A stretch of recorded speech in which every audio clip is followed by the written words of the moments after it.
Dan pemirsa, untuk mengetahui seperti apa kondisi di kawasan kaki Gunung Sinabung pasca letusan, kita akan bergabung dengan Giska Pasaribu langsung dari Desa Doku Siroga, Kabupaten Karo, Sumatera Utara. Giska, saya melihat Anda menggunakan masker. Apakah udara di sana masih cukup mengganggu aktivitas warga sehingga membuat pernafasan menjadi terganggu? Ya, Reza dan pemirsa, hingga saat ini wilayah Kabupaten Karo masih diselimuti oleh debu vulkanik yang merupakan dampak dari erupsi Gunung Api Sinabung, yang menandakan bahwa sampai saat ini Gunung Api Sinabung masih dalam status awas level 4. Dan saat ini juga saya melaporkan langsung dari Kecamatan Simpang 4, di mana Kecamatan Simpang 4 ini merupakan salah satu kecamatan dengan dampak terparah yang ditimbulkan oleh erupsi Gunung Api Sinabung. Dan Anda dapat melihat sendiri, saya Reza, bahwa saya saat ini harus menggunakan masker karena memang kondisi di sini dengan debu vulkanik yang sangat tebal sekali, Reza, sehingga kita di sini wajib untuk menggunakan masker. Dan dapat kami laporkan juga bahwa tepat di belakang saya ini merupakan Gunung Api Sinabung yang masih aktif. Dan Anda dapat melihat kondisi Gunung Api Sinabung saat ini masih ditutupi oleh kabut dan memang belum ditemukan adanya tanda-tanda akan terjadi erupsi dengan skala besar yang terjadi seperti pada hari Rabu kemarin. Namun tetap saja informasi yang kami peroleh dari PVMBG Kabupaten Karo bahwa memang erupsi akan terus kembali terjadi ataupun akan adanya terjadi potensi erupsi, sehingga warga Kabupaten Karo ataupun masyarakat yang sedang beraktivitas di Kabupaten Karo ini harus tetap siaga dan mematuhi peraturan pemerintah untuk menjauhi zona bahaya dan juga tetap menggunakan masker selama berada di Kabupaten Karo. Dan pemirsa, selama kami berada di sini, kami juga melihat bahwa di sore hari seluruh warga yang ada di sini melakukan penyiraman jalanan untuk menghindari tebalnya ataupun untuk mengurangi tebalnya debu vulkanik yang berada di wilayah Kabupaten Karo ini.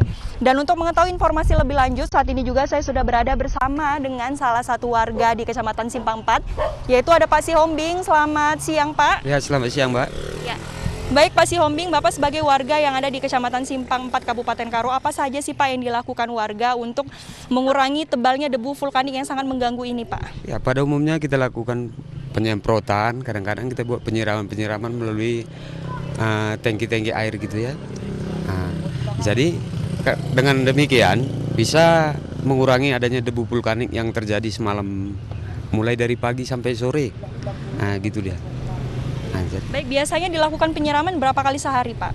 Kadang-kadang ada yang 3 kali, ada yang 2 kali gitu. Ya. Nah, untuk hasil produksi pertanian sendiri bagaimana, Pak? Karena kan seperti yang kita ketahui bahwa memang sebagian besar mata pencarian warga Karo ini adalah bertani dan juga berladang. Apakah terjadi penurunan produksi secara drastis? Ya, dengan demikian adanya erupsi itu, ya jelas penurunan pertaniannya jelas ada.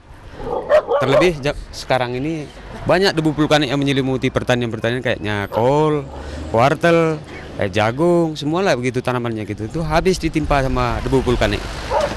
Bapak sendiri melihat bencana erupsi Gunung Api Sinabung yang terus terjadi ini bagaimana, Pak? Ya, saya rasa sungguh meresahkan bagi masyarakat setempat juga lah. Semualah kita meresahkan itu.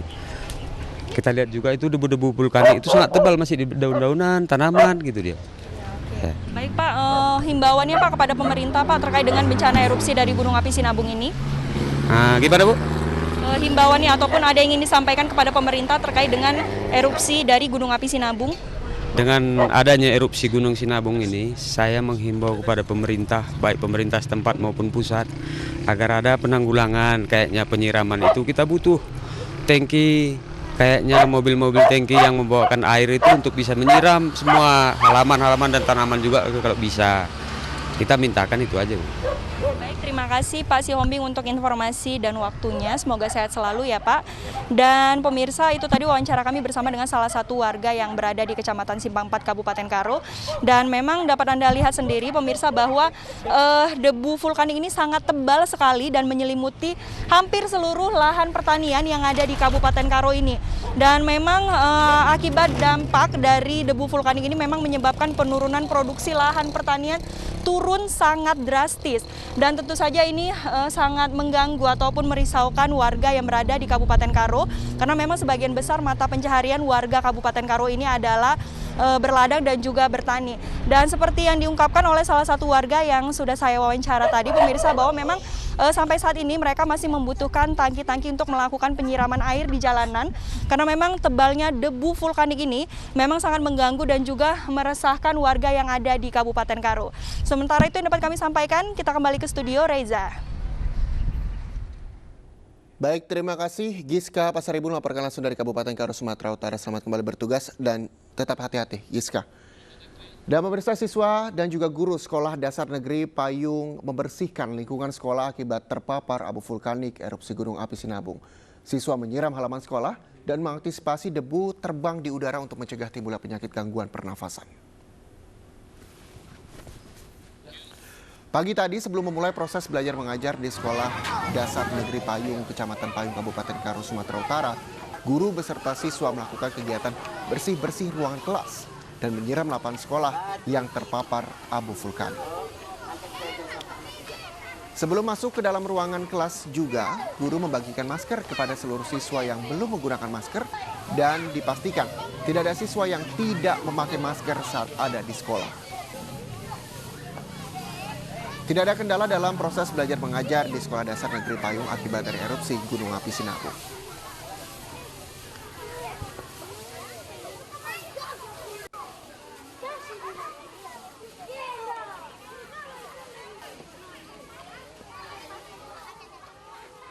Lagi nyiram halaman.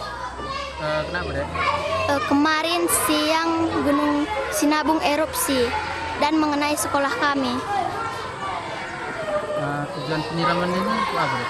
Untuk menghilangkan polusi supaya pernapasan. Tersusun dari ribuan pulau, Indonesia dilingkari jalur gempa paling aktif di dunia, yaitu cincin api Pasifik. Kondisi tersebut mengakibatkan wilayah Nusantara selalu berada dalam bencana akibat letusan gunung api, gempa, dan juga tsunami.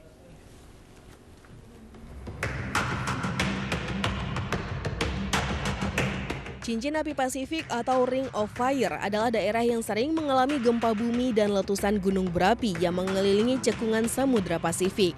Daerah ini berbentuk seperti tapal kuda yang mencakup wilayah sepanjang 40 km.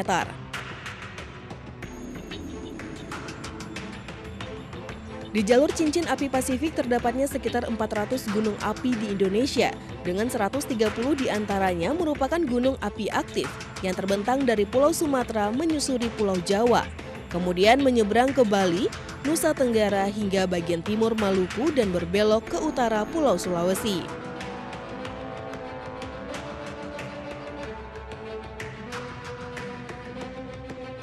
Sekitar 90% gempa bumi terjadi di dunia, sebanyak 80% diantaranya yang tersebar terjadi di sepanjang cincin api Pasifik.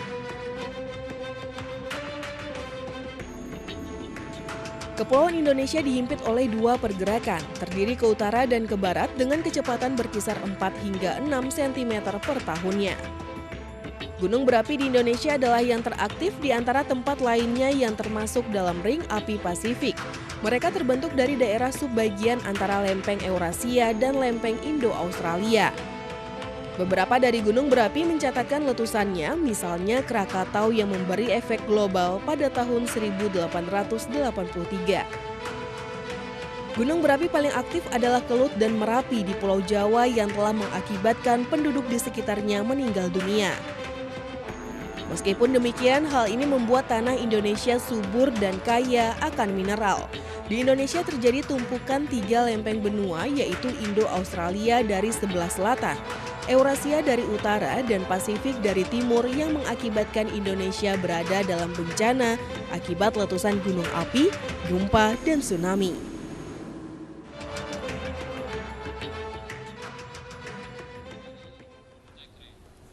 Ya, pemirsa, Indonesia tercatat memiliki 127 gunung berapi aktif, 5 diantaranya memiliki status siaga dan 17 gunung memiliki status waspada.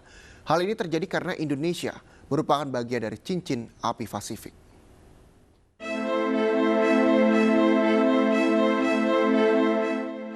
Satu, Gunung Merapi merupakan gunung dengan ketinggian puncak 2.968 meter di atas permukaan laut. Gunung Merapi terletak di bagian tengah Pulau Jawa dan merupakan salah satu gunung berapi teraktif di Indonesia. Gunung Merapi mengalami letusan setiap 2 hingga 5 tahun sekali. 2. Gunung Kelut merupakan gunung berapi yang tergolong aktif dan terletak di Provinsi Jawa Timur. Gunung berapi ini berada di perbatasan antara Kabupaten Kediri, Kabupaten Blitar, dan Kabupaten Malang. Sama seperti Gunung Merapi, Gunung Kelut merupakan salah satu gunung berapi paling aktif di Indonesia. Tercatat sejak tahun 1000 Masehi, Kelut telah meletus lebih dari 30 kali. 3. Gunung Sinabung merupakan gunung berapi di dataran tinggi Karo, Kabupaten Karo, Sumatera Utara, Indonesia. Di dekat Gunung Sinabung terdapat Gunung Sibayak. Ketinggian gunung ini adalah 2.451 meter di atas permukaan laut. Setelah lama tidak mengeluarkan erupsi, tetapi mendadak aktif kembali dengan meletus pada tahun 2010. Letusan terakhir gunung ini terjadi sejak September 2013 dan berlangsung hingga kini. 4.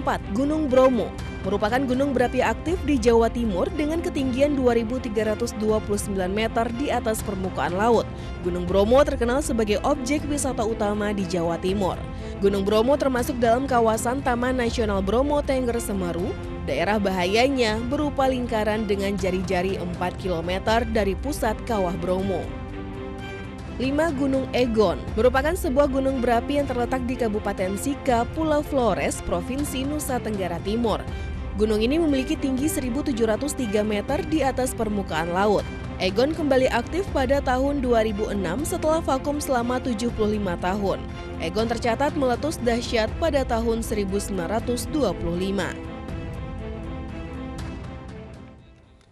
Anda jangan kemana-mana pemirsa karena spesial Reporter News TV masih akan kembali usai jeda berikut. Tetaplah bersama kami.